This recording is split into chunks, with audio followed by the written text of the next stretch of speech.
You're listening to the Wordslinger Podcast, episode 47, Talking Martian with Andy Weir. Happy anniversary, happy anniversary. If you would like to support this program, or any of Kevin Tomlinson's work, then we invite you to become a reader. Find fiction you will love at kevintomlinson.com/books.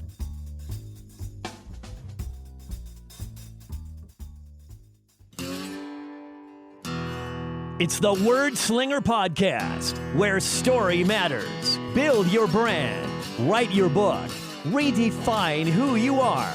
It's all about the story here. What's yours? Now, here's the guy who invented pants optional, Kevin Tomlinson, the Wordslinger. Wordslinger.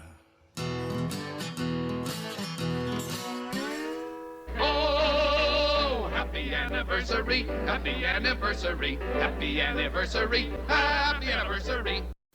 Hey, all right, I love that. Okay, so hey, this is Kevin Tomlinson, the Wordslinger, and I know I usually kind of talk my way in over the intro music there, but I had to play that clip because that's been going through my brain for the past few days. Because today, well, actually tomorrow technically, but as of the next, we'll call it 24 hours, the Wordslinger Podcast was born. Maybe I should sing happy birthday instead of happy anniversary. But no, here we are. A year later. I mean, it's weird to think about because I started this podcast, well, I don't know, I decided to. I just jumped in and decided to do it because I was interested in talking to a few people that I was connected to, and I had no really venue for that, so I decided to create one, and it's really been amazing. For the past year, I have talked to some incredible people. It's mind-boggling. I mean, there are people I'm connected to today only because of this podcast, and they've become wonderful friends. So if you haven't already, go back and check out the past year's catalog. There's only 46 other episodes besides this one, so go check it out. Now, I wish I could have timed this. I guess I could have, but I did not time this so that the anniversary was 50 episodes. That would have been nice and convenient. But in 3 more episodes, we'll do... Maybe I'll do something special for the 50th. At any rate, that's not why you're here. Or it's probably not why you're here. It may be why you're here. But if it is why you're here, thank you. But actually, I'm betting that a number of you are listening because today I get to talk to Andy Weir, who's the author of The Martian. And if you haven't heard of this book, you've been hiding under a rock because it's big right now, huge right now, especially since there is a movie set to release soon. Actually, here's what's happening. They're doing the worldwide premiere of The Martian, starring, by the way, Matt Damon, who's fantastic in the role so far as I can tell from previews and trailers. But that movie is premiering worldwide in Toronto on 9/11. That is next Friday, depending on when you're listening to this. It is the Friday the 4th right now, September 4th right now. So September 11th, The Martian debuts in Toronto. So I wanted to get this in there. I wanted to get, I had originally scheduled my friend Brian Meeks, I believe, to be on the show this week, and I've got his interview in the can. And Brian, I'm sorry, man. You got bumped for Andy Weir. I hope you're okay with that. You got bumped temporarily. You'll be back. But I wanted this to, I figured this would be a good way to lead up to that release. I hope you're as excited about that film as I am. I think it's going to be fantastic. I can't wait. And Andy he's amazing, man. I had a great conversation with him. We talked about some cool stuff. I think you're going to dig the whole thing. We talked about the book. We talked about the movie.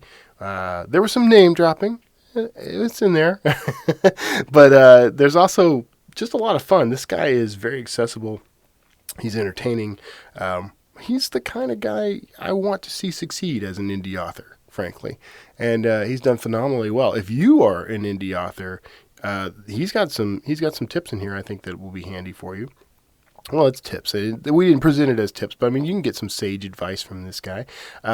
He worked hard on this. He wrote books and kept writing short stories and publishing them on his blog until they gain some notoriety and popularity. So there's something to be said for that consistency, and getting the contract, getting an agent, and everything. I mean, that was been an adventure for him. So some insight into the world of publishing The Martian there. I'm not going to hold you up from it any longer. Let's go ahead and jump in. But I did want to say just one last time, thank you so much for tuning in, for listening for the past year.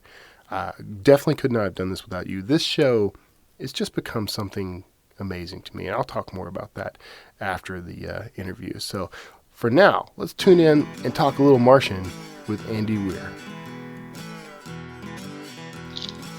Hey everybody, thanks for tuning in again. Today, and you've probably already heard the intro, I probably already played this up as big as I'm ever going to play it up, but today I'm actually chatting with author Andy Weir, and you might know him from a little book called The Martian, and if you haven't heard of the book, you've probably heard of the film, which is going to be starring Matt Damon any minute now, right? I mean, that film's coming out pretty soon, right, Andy? Yeah, thanks for having me, by the way. And, no problem. Yeah, the film comes out October 2nd in the U.S. anyway. Is it suddenly everyone focuses on the film rather than the book when they talk to you? No, actually, it seems to be about 50-50. They have questions about the book. They're really interested in kind of like my part of like, what the film folks wanted me to do and stuff. And mostly, I'll tell you, the spoiler alert is my job was mostly just to cash the check. Yes, bathe in the money. Yeah, it's good. This works for me though. It's all right. So I imagine that worked out pretty well. I don't think I'm an author. I don't know too many authors who would not be thrilled to be offered a movie deal. So I imagine that worked out pretty well. Yeah, it's been awesome, and I mean it's all your dreams coming true. You know what I mean? Right. It's like you can't. You fantasize about this sort of thing, when you're every now and then, but you never really think it's actually going to happen. Yeah. I imagine you weren't quite picturing this when you were doing. You wrote The Martian as first like a series of posts, right? Right. Originally, it was a serial that I was posting to my website, one chapter at a time, and I'd post a chapter maybe every 6 to 8 weeks. It took me 3 years to write, ultimately. Wow. Wow. Okay. So the second book isn't coming anytime soon, is what you're saying. Well, I'm actually already behind schedule on my second book. My deadline was a little while ago, and I've missed it. But the publisher doesn't mind because A, they're very, very happy with the performance of The Martian, and B, one of the main reasons I'm getting held up is because of all the movie marketing related stuff. Yeah. That probably solves a few bruised. So they're not really that upset about it. So, and I won't ask you anything about the second book.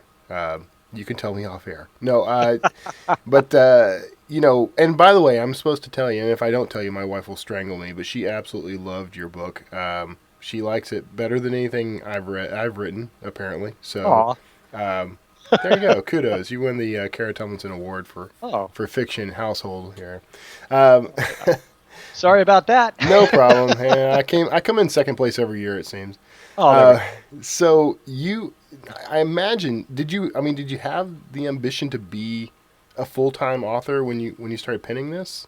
Oh, well, yeah, I've always wanted to be a full-time author. I just also like eating regular meals and not living on park benches, right? Right. And so when the time came to choose, even when I was a kid, teenager, I was like, I'd like to be a writer. I'd like to write science fiction. But, when it came time to, choose a career and go into college and stuff, I said, I'm going to be a computer programmer. Yeah. Because that's a much more stable career. And I did like it. I was pretty good at it, and I enjoy doing it. And actually, I did that for 25 years. I only quit my day job last April. And it was bittersweet. It was not a take this job and shove it situation. Yeah. It was hey, I'm going to miss you guys. I liked my coworkers. I liked I liked the job. It's weird. Programming and writing code, that sort of work isn't all that dissimilar from being an author. At least not in my experience. There are similarities and differences, right? The one thing is it's a bunch of solitary work, right? Yeah. And so there's that. But the thing is, and I really miss it about programming. Programming, you have clear objective. You have clear objectives, and they're completely measurable. It's like, okay, implement this feature. Does the feature work? No? Well, then you're not done. Does the feature work without any bugs? Yes? Well, then you're done. And that's that. And you have a team of people working with you, and you have a boss breathing down your neck to make sure you get stuff done on time. In writing, in fiction, it's just like, okay, well, make a story that doesn't suck. Yeah. Are you done making it not suck? Can it suck a little less? Yeah. I don't know. At what point are you done? You're never really done. And then and there's no one really breathing down your neck. It's like your publisher, your editor, or whatever will be like, well, get this done, within 11 months and get back to us. It's a very different experience. It's been an adjustment. Yeah, and there's not really a debugging period in there, really, right? Well, yeah, kind of. Like for The Martian, when I was posting it chapter by chapter, my readers would read it and tell me any errors, scientific errors, because I had hardcore sci-fi nerds as my readers, my regular readers. And so I called them beta readers. So in a way, I did have some QA, Yeah. So all those hardcore science geeks, and nobody called all the Mars stuff, huh? What's that? No, I'm just teasing. I know that recently you took some flack from NASA about the layout of Mars or something along those lines, right? Oh, well, there's a couple things. So first off, I made there's one deliberate concession to reality where, in reality, a Martian sandstorm wouldn't cause any damage at all. The atmosphere is so thin, the inertia of the wind doesn't do anything. It would feel like a 1 mile an hour breeze does on Earth. Okay. It would not do anything. Bummer. But I did that one on purpose. Okay. I'm just like, this is a man versus nature story, and I want nature to get the first punch. I also kind of hand-waved the radiation issue. You'll get exposed to a lot of radiation if you're out on the surface of Mars, and blocking it takes a lot more than like a thin layer of kind of magical material that I let them have. Yeah. But other than that, yeah. You're probably talking about the high-rise imagery of... Yeah. Yeah. That was funny because, of course, there was no such imagery at the time I wrote the book. Yeah. They went and took high-rise imagery of the location of the hab and said, like, well, that doesn't look anything like you said it would. We'll call it an alternate reality Mars. Yes. Yeah. Yeah. Also, then Curiosity went and found out there's just shitloads of water in the soil, but I can still get away with that one. Yeah. I can get away with that one because Mark had to do all this stuff to make water to survive, and I can still get away with it because he's in Acidalia Planitia. The Curiosity probe is in Gale Crater. Oh. Those are like thousands and thousands of kilometers apart, and just like Earth, Mars does not have a single universal climate. Right. It's got regions and zones, and so, Acidalia, I can say, is a desert with nowhere near as much water, and no one can prove me wrong until someone sends a probe. See, that's the age we live in. It used to be you could just write anything you wanted about any planet in the solar system, and no one's going to know any wiser. So, are you excited about, we're learning so much about, neighbors in the solar system. I mean, is that pumping you up and inspiring you for anything new? Well, right now I'm working on my next book, and it's a more traditional sci-fi. It's got aliens and faster-than-light travel and stuff like that. Yeah. But, I'm really excited I'm just excited by seeing the science come in, how we just learned so much. And you can, people think we kind of know everything we need to know about these planets, but, since The Martian has been written, there's been a bunch of revelations about Mars, some of which invalidate things in my book. And it's been really amazing. Yeah. Flyby on Pluto. I mean, we've known about Pluto for almost 100 years now, and now for the first time, as of like a month ago, for the first time, we now know what it looks like. Right. Yeah. I remember seeing the I hadn't realized that was happening at first. I saw the first photo pop up, I think on Facebook or something, and I'm like, well, that's the weirdest picture of the moon I've ever seen. So okay, you basically started as an indie author. I don't know if you've ever truly considered yourself that or not. Do you? I mean, did you consider yourself indie? Well, I mean, I didn't really consider myself an author, pretty much. When I wrote it, it was just kind of a labor of love that I was posting to my website. It was just like a hobby. Yeah. And then, I self-published because my readers asked me to put it up on Amazon so that it was easier for them to get it on their e-readers. Yeah. And then it sold well, and then Random House approached me, and at that point I'm like, well, guess I'm an author now. Yeah. You're the kind of author I just want to kick or something. I really do deserve a good face kicking. Yeah. But no, honestly, the thing is, I mean, it always irritates those of us who've been doing this for forever. Really struggling when somebody kind of gets the lucky punch. But in your case, though, it was totally more than just a lucky punch. Like, that's a fantastic book. So well, thank you. You deserved it. And also, I did. If it makes you feel any better, I did pay my dues. Like, The Martian is the third book I've written. Okay. And the first one I wrote back in college, and it was awful. It's the first pancake. The second one I wrote a little bit later. I actually took a sabbatical and spent 3 years. A forced sabbatical. I got laid off from my job, and I had a really good severance package, and I realized I could live a few years off of it. And I said, I'm going to take my shot and be a full-time writer. And I wrote a book and had the standard author experience of, no one was interested in it, couldn't get an agent. It was an okay book. It just wasn't that good. And then I gave up, and then I spent 10 years writing short stories and serials and stuff, and The Martian is the one that, stuck. So it's not quite like I'm just like, oh, what the hell? I'll write a book. Hey, huge success. I did pay my dues. Yeah. So you can hate me a little less. No. No. I read The Egg. I thought that was pretty good. Oh, thank you. Yeah, The Egg is, I think, part of the reason The Martian was a success, because The Egg drew a bunch of readers to my website. Okay. So that increased the number of people who ultimately read The Martian. I think. Really? I didn't know that. Okay. Well, The Egg came first. No, there you go. That answers that question. No, silly. What came first, The Martian or The Egg? Yeah, no. Jokes aside, The Egg came first, right around the time I was just starting up The Martian, and so, yeah. Yeah. Now, the audiobook played a big role in the success of The Martian, right? Somewhat. I mean, it was, for a while, it was actually the only legal way to get a hold of it, because the audiobook was the first kind of publishing contract I had on it. Mm-hmm. And so they made the audiobook, and the narrator, R.C. Bray, did a fantastic job. He won an award for it, right? Mm-hmm. And then when Random House made the print deal with me, they wanted me to take it off of my website, of course. And so for a while there was the audiobook people, Podium Publishing, wanted me to take it off my website because they didn't want me giving it away for free. So that's reasonable.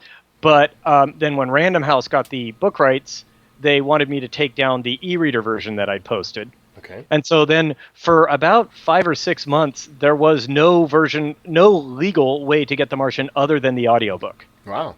Okay. Right? And then the print edition came out and stuff. And the audiobook has sold extremely well. Yeah. I mean, I'll admit, at first I didn't take them that seriously. I thought, oh, okay, whatever, a little adjunct. No, it's been bringing in serious money. Yeah. I mean, so it's pretty impressive. And I'm sure a lot of that has to do with, Podium's really good at making audiobooks. Yeah. And also just the narration was excellent. I mean, R.C. Bray. Yeah. Everybody recommends it to everyone else. It's great. Well, he was fantastic. I actually, I loved his whole performance from page one. My wife did too. That's how she. I did the whole whisper sync thing where I read for a while and then I'd go drive and I'd listen in, and I actually preferred the audiobook experience because his performance was so great. Right. Well, and so much of the book is first person. Yeah. So. And him talking to a log or whatever. So it really feels like Mark Watney is talking to you. Yeah, exactly. Yeah. And the humor reads well that way.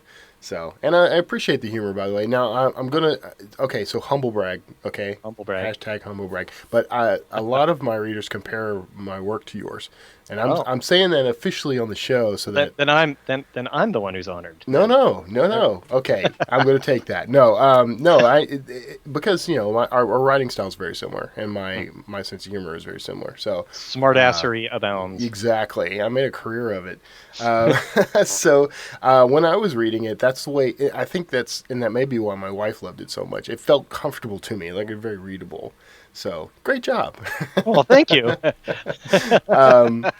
That's my really convoluted way of complimenting myself in the long run. But so, hey, whatever works. Yeah, exactly. And man, I got to take what I can get when I can get it. Aw. Frankly.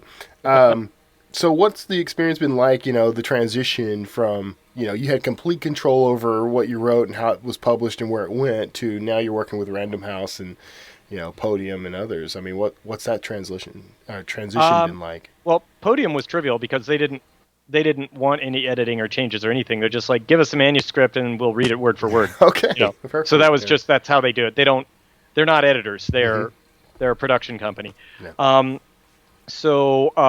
Random House there was an editing pass, but they really didn't want much in the way of changes. They were pretty happy with it the way it was. It was all about wordsmithing in the editing path. It was just like, okay, this is ambiguous. Okay, I don't understand this. Okay, this paragraph is poorly written. Fix it. They didn't want any plot or substantive changes. Oh, okay. Well, that's good. I mean, normally you hear sort of horror stories. Well, I'm going through some of that now. Not horror stories, but I'm going through. Dun, dun. Yeah, no. But on my current book, I'm running into things where the editor's like, well, I think this whole line. Yeah, because I send chapters, and my editor's like, well, I think this whole plot line might be kind of irrelevant or a distraction, or this isn't that great. It doesn't help the story, And so it's been more of a struggle for me because my next book is a much more complex and detailed plot than The Martian. Yeah. Because when you get down to it, The Martian's a very linear plot. It's like problem solution. Yeah. But in Zhek, Zhek, that's the working title for my next book. It's like lots of stuff going on, lots of characters, a few significant parallel plot lines, and it's really easy to fall into the trap of wandering off and talking about something that's interesting to me and maybe not interesting to the reader. So it's been a much bigger challenge. Yeah. But I would not say like nightmare or anything like that. It's just this is what I do now, and so it's work. Yeah. So okay, are you more of a plotter versus a pantser or a discovery writer? I'm definitely a pantser. Yeah. I'm all about the pants. Yeah, I'm not. Pants, I'm not big on the pants myself. Exactly. Pants. Exactly. Am I right? I saw that one. Yeah. And for everyone listening, I think that's my Skype. It's your Skype signature. Pants. So, yeah, I am too, and I think that's what I would struggle with most with working with like Random House. I mean, send them a chapter at a time and get notes on the chapter. They don't. To be clear, they don't insist on that. Oh, okay. They would have been fine if I just sent them a complete book at the end. But I want to send them chapters to get their feedback. I have my editor's name is Julian Pavia, and I have a great deal of respect for his opinion. Yeah. And it's not like he's cracking the whip. He's got extremely valuable input. Right. And if I'm wandering off on some stupid direction, it's better for me to know now than after I write 7 chapters based on it. Right. Yeah. Yeah. And so. Yeah, and so I send it to my agent and my editor and so on. And Julian will sometimes feed it to a colleague of his to get a second opinion and stuff. That's just how it works. And I think it's a good system. It's not a design by committee. Ultimately, everything's up to me. But he points out, he's like, he's got a lot of experience at this, and he's like, you know what? I don't think this is very good, this part. Yeah, I think I would be right. I don't know if I would be more intimidated or really grateful to have somebody who knew the businesses that well helping me out. I'm grateful for sure. I'm still insecure. I have the imposter syndrome thing going on, right? It's like, okay, I wrote a book, it did well. I don't know what I did right. And now I'm working on my second book. Is this just going to be people, because it could be people look at that and go like, oh, I see. Andy Weir had one good book in him and we've seen it. Yeah. I don't think that's the case, though. Because I hope it's not the case, but we'll see what happens. Well, I mean, the egg was well written. I mean, it was thank you. It was engrossing. And so you think you'll ever get around to publishing some of those other shorts or those other books? Well, yeah. What I would love to, I love short stories. When I was growing up, that was like my favorite thing to do was get sci-fi short story collections and just read through them. And my favorite are the shorts, like stories that are like 2,000 to 3,000 words, like very short. And that's the kind of short stories I write. Now, the good news on that is they're really nice and digestible. They're the sort of thing that it's a great read it before you go to bed thing. Right. When you have a book of shorts and you're like, I'm going to read one short story. Okay, that was cool. I'm still not quite tired enough. I'm going to read another one. Okay, now I'm done. Yeah. That's great. Problem is, you need about 1 million of them to make a book, right? Yeah. You've got these things. I mean, they're like 2,000 to 3,000, words each, and so literally you'd need like 50 of them to make a decent sized anthology. Yeah. And that's fine, but it's going to take me a while to generate it. Yeah. And also, publishers are not huge fans of short story anthologies. They generally don't sell that well. They sell. People don't go like, oh, I've got to get this short story anthology. They say like, oh, I like this writer, so I guess I'll get this collection of short stories that he wrote. Until he comes out with something longer. Right. And so I would have to build up a name for myself and a brand to the point where people will buy it because it says Andy Weir on it. Yeah. And that'll take a little while before the publisher is willing to, It might happen sooner. I mean, with Good. your name is associated with a Matt Damon movie. I mean, that's true. Can't That's hurt. true. Can't hurt. Can't hurt. Yeah. So that's cool. I mean, I saw the photos. By the way, we're vaguely connected on Facebook, so I follow what you're doing and see your photos and everything. I saw you hanging out with Matt and crew. So yeah, that was cool. Yeah, I bet. I mean, that's got to be surreal to see. Yeah, it is. It's just been this weird, alternate parallel dimension lifestyle where now it's like, let's see, yesterday I had lunch with Buzz Aldrin. Yeah. Yeah. A few days ago I was hanging out with Matt Damon and Ridley Scott. Yeah. Oh, also Joss Whedon. Yeah. Over the past week. Oh, and I randomly ran into Bill Nye. Oh, wow, really? He was at my hotel in Pasadena because the Planetary Society was having a retreat there, and it's just pure coincidence. Yeah. Which is funny because I'm going to a Planetary Society event in October, and I was just like, oh, hey, you guys are the Planetary Society. Hi, I'm Andy Weir. I'm going to have an event with you next month. And they're like, oh, hey. And so I got to hang out with Bill. That's pretty cool. I could hang with Bill. That would be nice. It's cool. He's a really neat guy. You know what's funny? I mean, you say Buzz Aldrin because I mean, when I speak at conventions or something, I mean, you see the panels, or you see the autograph booths, and there's that ironic line to the guy who plays a astronaut in a film, and then the real astronaut's kind of hanging out and talking to the people who are bringing him water or whatever. So I feel like if I met Buzz Aldrin, I don't know what I'd do. I think I'd probably head explode or something. I'm not sure. He's a pretty cool guy. It's interesting because he's like thoroughly focused on the future. He he doesn't even like bring up the whole I was on the moon thing. Yeah. It's like he wants to talk about, okay, here's how we can colonize Mars. Let's talk about that. I'm like, dude was on the moon. Yeah. I was like, yeah, I did that. That was a thing. Yeah. That's took all along the clubs. Talk about. Yeah.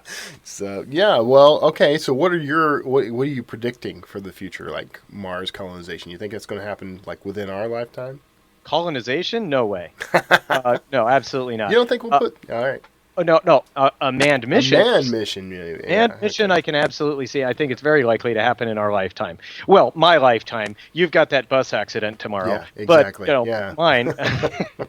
But seriously, I'm estimating. My guess is 2050-ish. Yeah. Around 2050 for a manned mission to Mars. NASA says they can do it mid-2030s. I'm sure they could if Congress funded them appropriately. I don't have faith in Congress funding them appropriately. So we don't even have a shuttle program anymore, so I'm not holding my breath. On Orion and stuff. I mean, they're doing their thing, but I'm estimating 2050. And in terms of colonizing Mars, no. Just that's like, maybe in the 2200s. Right. Yeah. That's too bad. Or 2100s. I was kind of hoping for a nice little Mars farm. Nope. Growing some potatoes. And realistically, we'd probably colonize the moon before we colonized Mars, right? I mean, yeah. A lot easier to get there.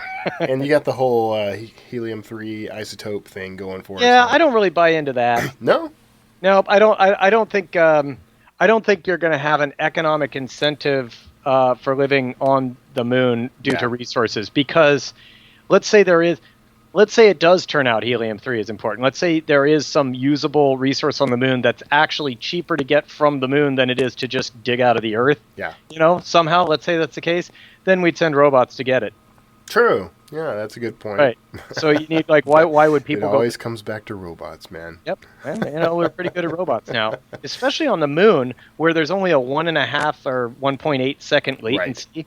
Yeah. I mean, you can remote control them. They don't even need to be smart. They can be literally just fully remote controlled by people on Earth. Yeah. Plus, the gravity would work in their favor. Wouldn't have to, you'd have less wear and tear. I don't know, though. You've got dust and other issues that might. No. It's not easy to make a lunar rover, and it's not easy to send things to the moon. No doubt about it. But it's a hell of a lot easier than doing things on Mars. Yeah.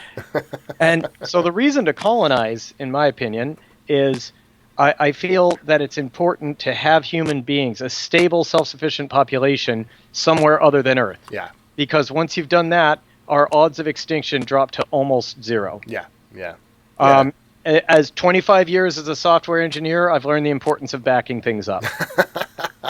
And it wouldn't just be us, backup. I mean, we'd want to back up us, and we'd also want to back up, we don't want to have giraffes and walruses and, beluga whales, or maybe in a future where we're colonizing, it'd be possible. Here's a fun thing. You say okay, if we have the ability to completely and perfectly sequence DNA, which we're pretty much there now. We're getting there. Yeah. And then we store that digitally. We have the ability to put it back together. We have the ability to take a digital file and make a DNA string. We actually already have that ability too. Yeah. Well, if we could then say, okay, we're actually going to put together an embryo. Here's the DNA, here's the embryo, here's everything, and then and gestate it artificially. Then we have the ability to just literally store life digitally. Yeah. And so we say okay, well, right now on our little moon base with 200 people, we don't really have the facilities for blue whales. Yeah. But we have a file on how to make one. And maybe in 1,000 years, when we've expanded our technology enough to do that, we can have blue whales here. I don't know. I've seen Jurassic World. This isn't going to end well for anybody. This isn't going to end well. 3D printing, blue whales with dinosaur legs or something. I'm pretty sure is going to end up happening. So, that was a fun tangent, by the way. I'm glad we went that direction. Glad we did that. So you, all right. So you got a new book coming. What's the plan here? I mean, you're gonna try to knock out one. Is it going to take you 3 years to write this one? I was thinking, I mean, the standard process for an author is to become sort of a womanizer and then also a hardcore alcoholic. Exactly. So, and I'm trying to decide exactly when to get into heroin because I don't want to do it too early. I don't want to do it too late. It's the later years it's the later years when the heroin thing is best. No. Well, no, really my plan is I want to do writing from now on, obviously. Yeah. I want to do, I'm going to stick to sci-fi. I mean, that's my thing. That's what I love. I do actually have a crime novel idea in mind, but I should probably establish myself as a writer a little bit more before I start wandering out of my Just put a robot in it, and it's sci-fi. Yeah, right. Yeah, there we go. Space crime. Yeah. Well, actually, my second book was a heist story that was science fiction. But anyway, so that's my plan. I mean, I've definitely it's been my dream to be a full-time writer, and now I get to do that. Yeah, that's fantastic. That's a lot of people have that dream. It's fantastic to see somebody just skyrocketing with it. So, well, I don't know if I'm skyrocketing, right? So, I think I'm just maybe 7 minutes into my 15 minutes of fame. Things are gonna things will really calm down and mellow out once the movie leaves theaters, and I'll be back in my cave writing, and it won't be as big a deal as it is right now. Yeah. And I'm really looking forward to that. Yeah. I'm doing so much media and stuff in the run up to the film that I'm just basically I haven't written a word in weeks. Wow. It's just constant stuff like this. Yeah. No offense. Sorry. Well, I appreciate it.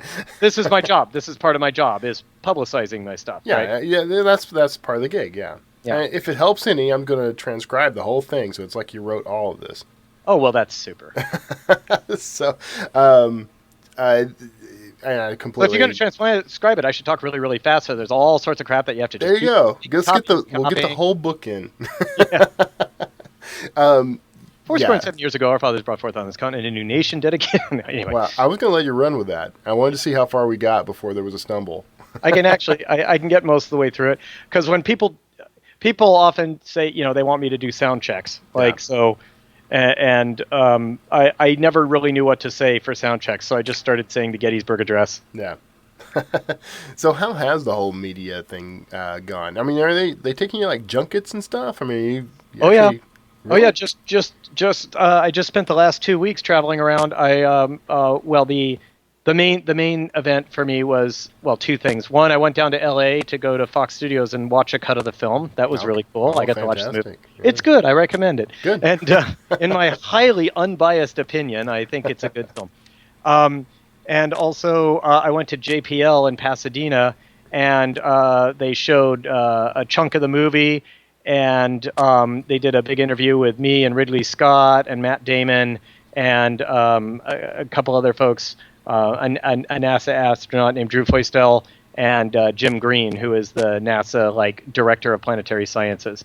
And so the five of us were up on stage. I got to meet Matt Damon and Ridley Scott in person for the first time. Very cool. And and it was a press junket. It was like, after that came hours and hours of me just standing in the JPL Visitor Center as each reporter got 4 minutes with me.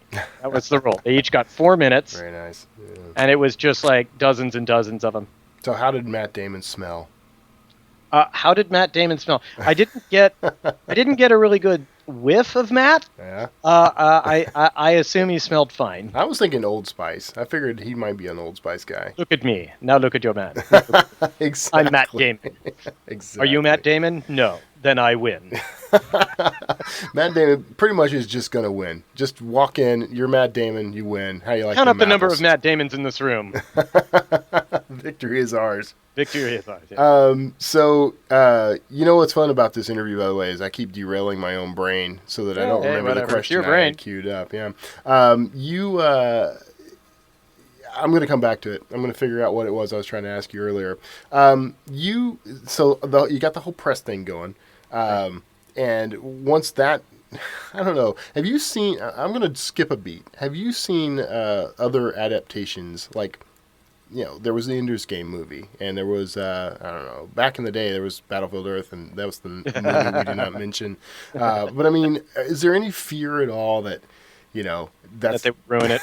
Yeah, I mean, frankly, there was a little bit. I was a little concerned about that at first, but I mean, I was a brand new, author, and just having my book made into a movie at all, I'm like, well, even if it sucks, it's it's publicity for me, right? Right. And then, but Drew Goddard, who wrote the screenplay, he included me. He didn't have to. I mean, but he chose to, and he called me almost every day to talk to me about questions and stuff as he was writing the screenplay, and he sent me revs of it to get feedback. Yeah. And so I got to see it take form, and then so I really liked the screenplay. I'm like, oh, this screenplay is really true to the book. It's great. This is awesome. And then of course there's always the risk that the director just says well, that screenplay's a nice suggestion, but here's what we're going to do instead. But Ridley is actually kind of famous for following screenplays very, very closely. Okay. He usually doesn't make changes to screenplays, or if he does, they're very minor. He tends to believe in a kind of a compartmentalized approach. He's like, writers write, directors direct. Yeah. And so he'll want some changes here and there, but the changes he wants are always it's not like, oh, here's why I think this would be a better story. It's like, okay, I want this change made because if we make that change, this scene is going to look awesome. Yeah. He's being a director. And so, Ridley gets some flack for some of his movies that didn't go over too well. But if you look at them, the one problem that those movies all have in common is they weren't very good stories. Yeah. Right? And so Ridley will take a kind of a weak script and then turn it into an absolutely beautifully executed weak script. You know what I mean? Yeah. It's like yeah. So it's like he'll polish the turd until it's completely shiny. Nice shiny turd, yeah. Still, and so that's why I think it's unreasonable for people to give Ridley shit for the he didn't write them. No, that's true. But I mean, everything he does, it does execute well. I mean, right? It's a Ridley Scott movie too, so. Oh yeah, and The Martian is one thing Ridley does, and he does it in all his movies. These huge, grand, sweeping panorama shots, right?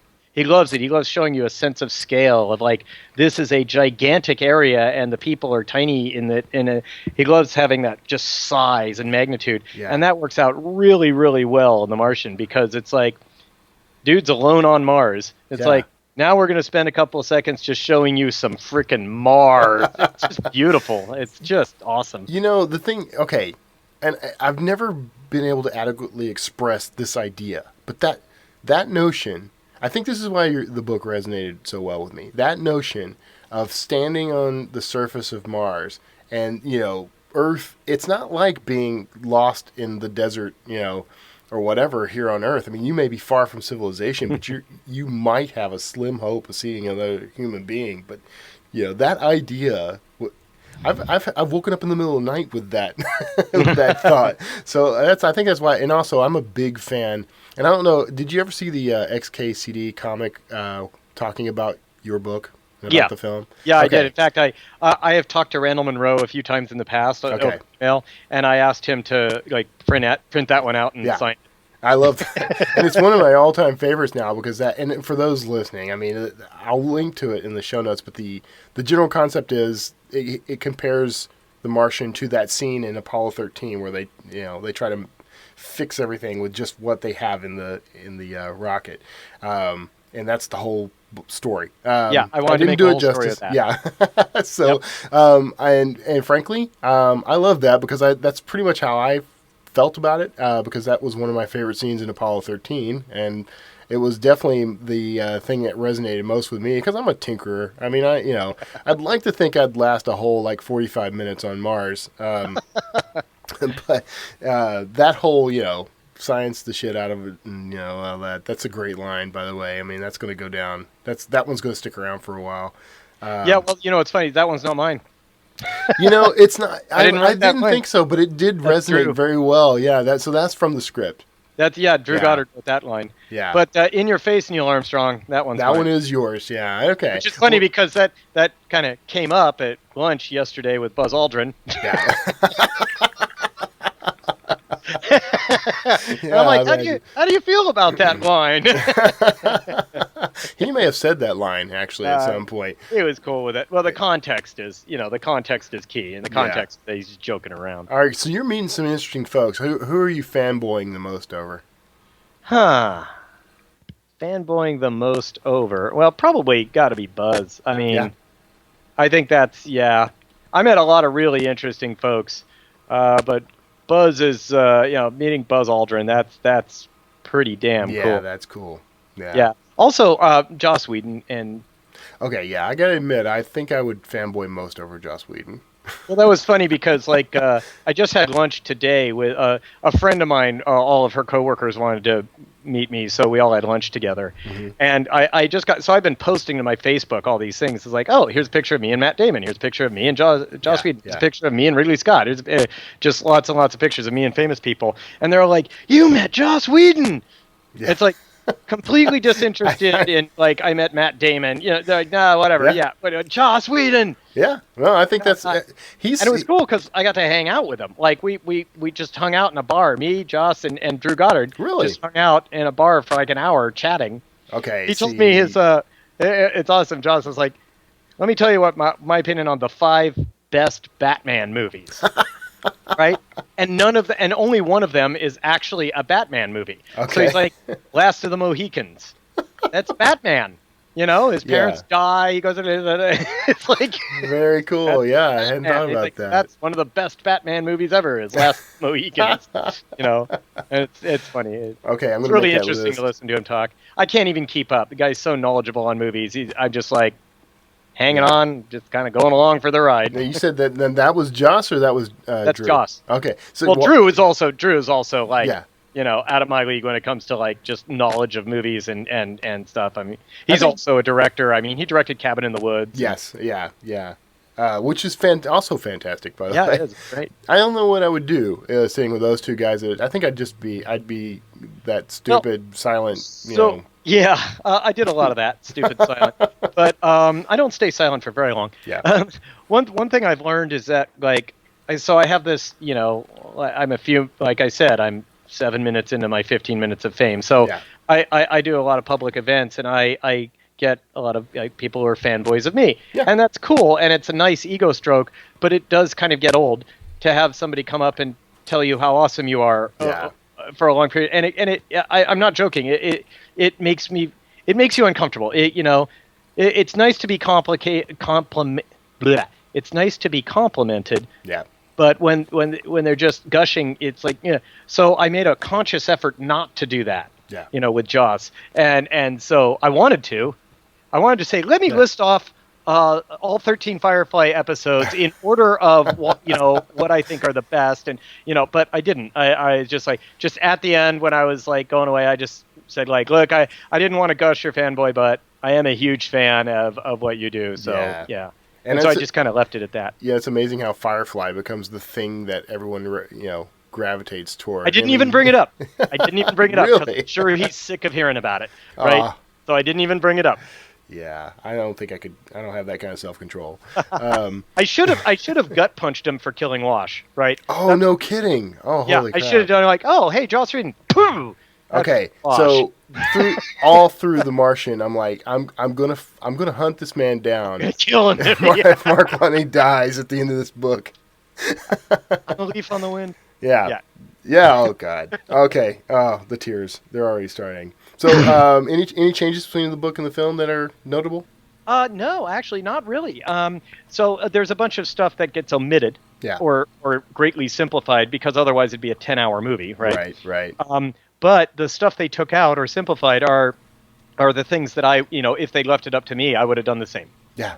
And so there are a few things that they took out, and I was like, oh, I was really sad. See that on screen. They took out the Aquaman line. They put it in the marketing material, but how come Aquaman can control whales? Yeah. That's not in the film, and I'm like, oh, bummer, man, come on, that's the best line. And that question demands an answer, man. Oh no, I have an answer for it. I mean, I knew the answer all along. Oh yeah. Oh yeah. Sure. See, the thing is, Aquaman is highly and very powerfully telepathic. Okay.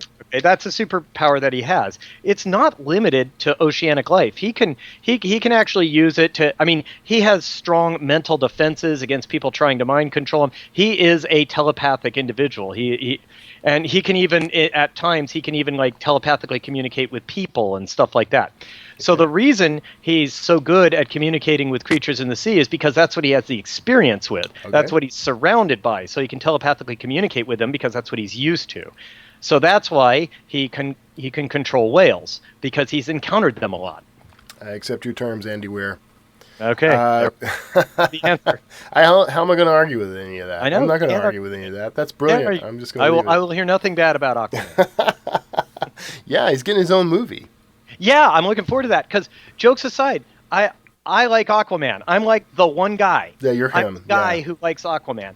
I always thought it would be so awesome to be able to just be completely comfortable and breathe underwater and see and just be able to explore the ocean.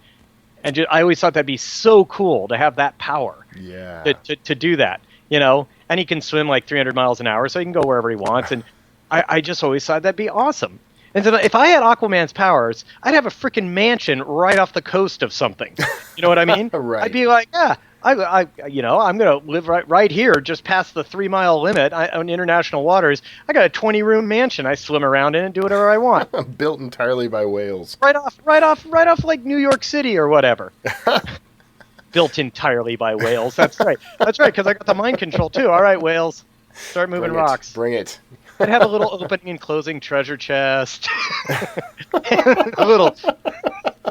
That's what I did. It's a giant aquarium floating just off the coast of New York. That's exactly. amazing. No, not floating. In the water, underwater. Underwater. Oh, okay. Well, yeah, because why would he need it to be above water? See, that's what I can do. Prime real estate that no one else can take. No one else has. It's yours. Right. Probably going to want to be like not exactly where the river lets out into the ocean. Yeah. Because no one needs that. I think.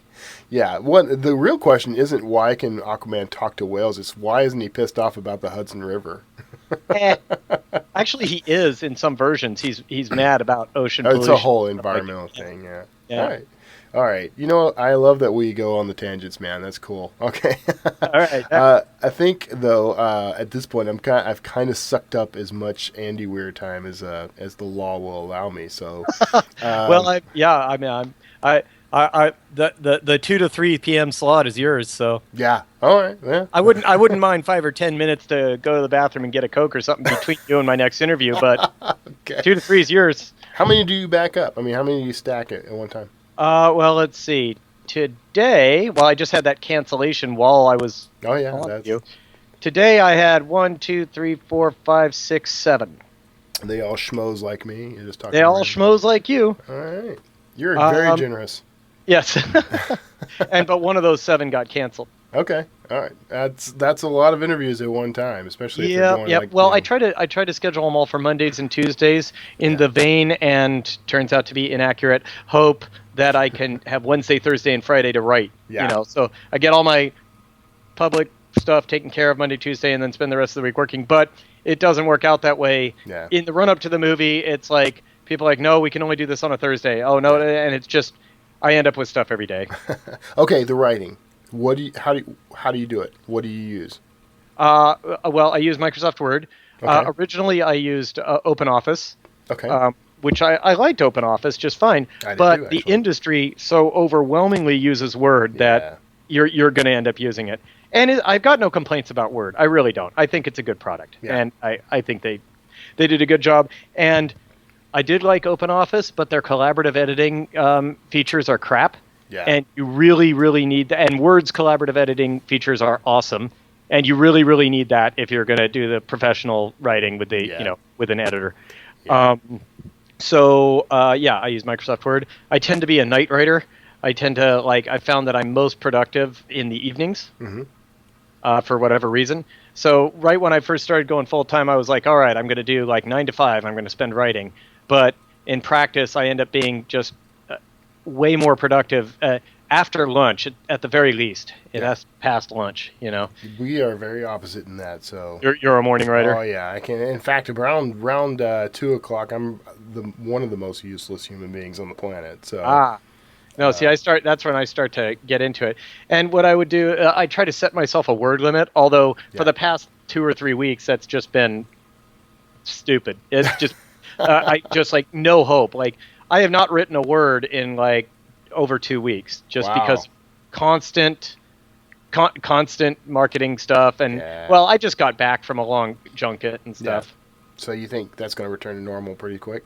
Probably not for a while. I'm guessing that the marketing stuff for the film is just going to go right up to the release. Yeah. Well, sorry to be one more thing to do. Hey, man, you're doing your job. I'm doing mine. Talking to you is part of my job. Good. And you know what? You're fun to talk to. Oh, good, man. I appreciate that. As a writer, I'm sure you know that a writer will do anything in the world other than write. Yes. It's my God. Why do you think I have a podcast? What's that? Why do you think I have a podcast? This is for 6 or 7 hours out of the week, I'm talking to other people instead of actually writing. I might as well, Boy, I tell you what, my house is sparkling clean when I get in. I'm like, okay, today I'm definitely going to get a lot of writing done. Yes. That's when I start, bringing out the upholstery tool and the vacuum, It's never used before. It's only used during writing sessions. This place is shiny, sparkly on the days that I dedicate to writing. Excellent. All right. Well, I'm going to let you get back to your regularly scheduled life and all those other interviews, man. And I appreciate you taking the time. You're very approachable. I appreciate that. Thanks. A lot of times it's tough to talk to guys who are bathing in money each day. Well, it's because we're better than you. I know. Yeah, I know. No, we got to let you know. Exactly. Just the other day, I snorted at a peasant and I spilled my Chateau La Douche wine all over my designer cat. And well, I'm glad you had a good time, and thanks for having me on the show. I appreciate it. And everybody listening, if you want to check out Andy's work, of course, you can go on Amazon and other sites. Just look for The Martian, man. You're going to see it in theaters pretty soon. That's Matt Damon and some other schmoes, some other folks. Some other losers. And you should also buy lots of copies of the book. You should buy you should buy many copies of the book, not just one. You got to have a backup copy in case you drop the first one. What you got to do, you got to get get the trifecta there. You got to get the ebook, you got to get the physical copy so that you can have Andy sign it someday, and you got to get that audiobook so you can listen to RC read it. Also, there's the normal cover with like the red background, and then there's the movie brand. The movie cover. Oh, so I got to get one over. of each of those. I have to You're start probably all going to want a hardback and a trade paperback and a mass market paperback because they're all different, Just get the and then it's set. in 35 languages now, so you're probably going to want one of each of those. I got to learn 35 languages now. Well, you don't need to learn it. You just need to buy the book. I mean, if you don't, aren't you going to be embarrassed if you invite friends over to your home and they realize you don't have a Macedonian version of The Martian? And listen, folks, if we don't support these mega authors, then they're just going to go away.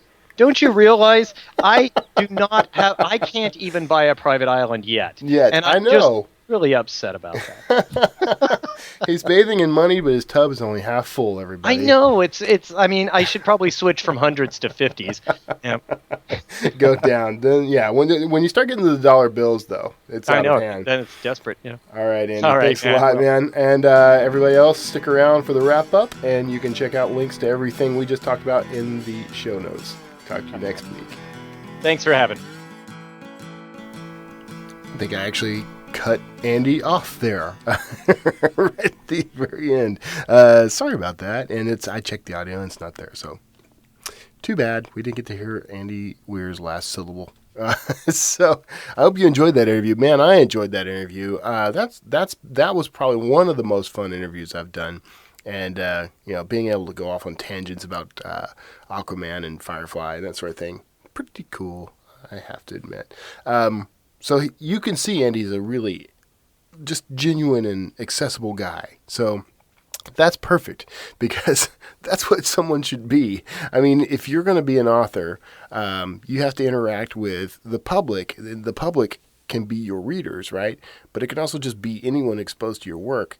And if you're kind of a jerk, that's not going to play well. So, or it shouldn't play well. I know there's some jerks out there. There's a few out there. Get yourself together, guys. So that was Andy Weir, and this is the anniversary episode of Wordslinger Podcast. Thanks so much for sticking around, for tuning in, for listening every week. Man, I have really enjoyed this, and I know I said this earlier, but the show's been fantastic, and I just wanted to take this last couple of minutes to share what this show has meant to me over the past year. It started around this time, about a month or so before this last year, a couple of months before this, I left my job as a creative director at a software company, and I actually really liked that job. I mean, I enjoyed the work I was doing. I enjoyed the people I worked with. It was one of my favorite jobs, and of all time. And, leaving it was kind of bittersweet. It gave me an opportunity to strike out on my own and really focus on the books, which I've done. And that business has grown, not as much as I would have hoped over the course of the year, but, I was probably a little naive about how fast that could grow.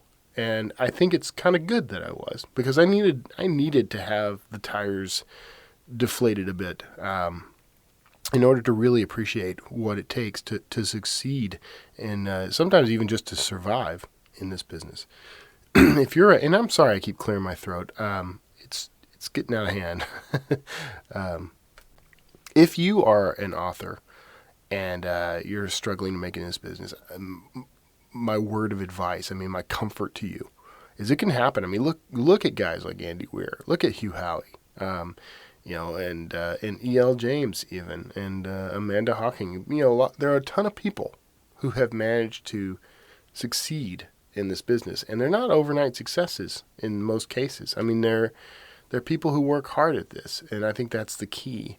I write every single day, and so do these people. Except for Andy, who is on hiatus while he promotes his movie, but it comes down to putting your butt in a chair and really focusing your energy on it and committing to it, and you can get there.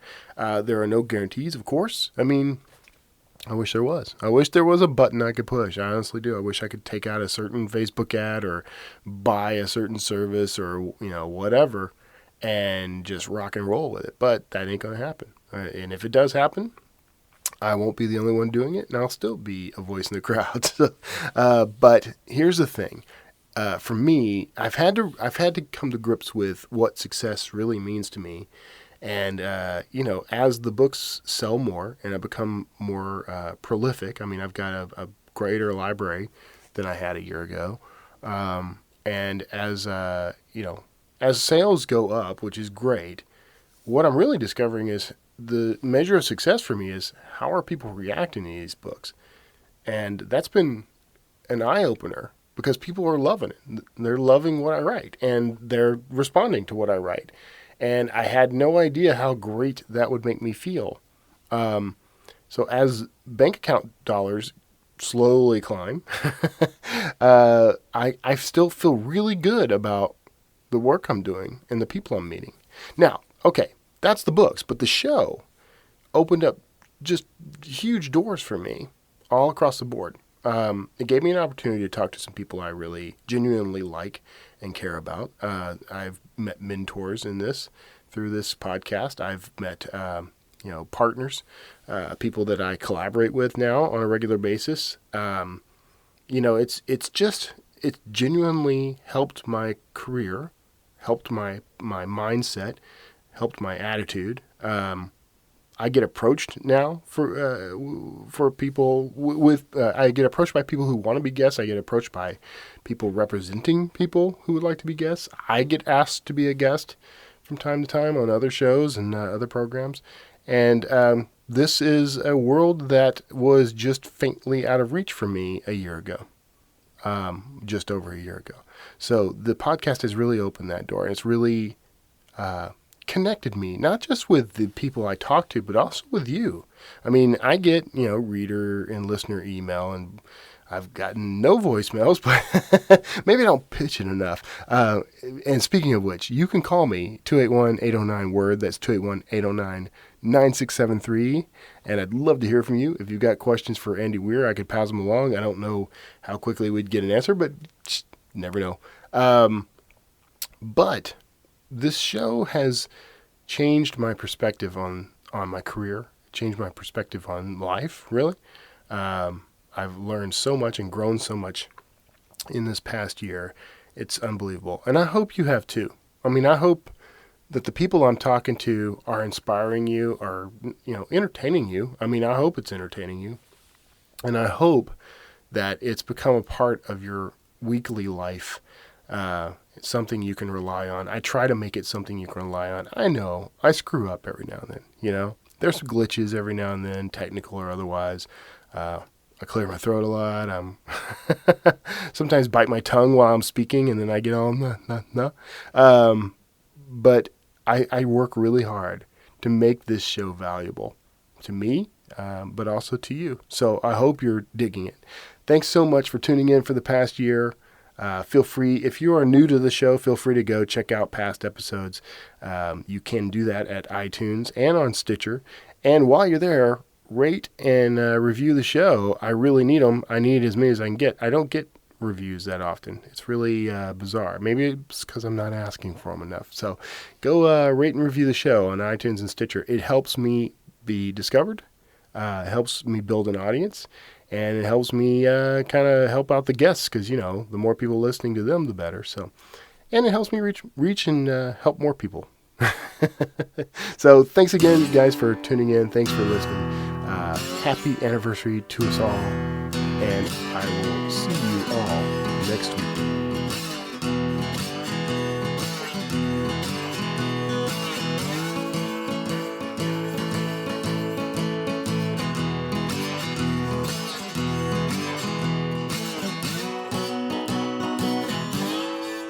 Word slinger.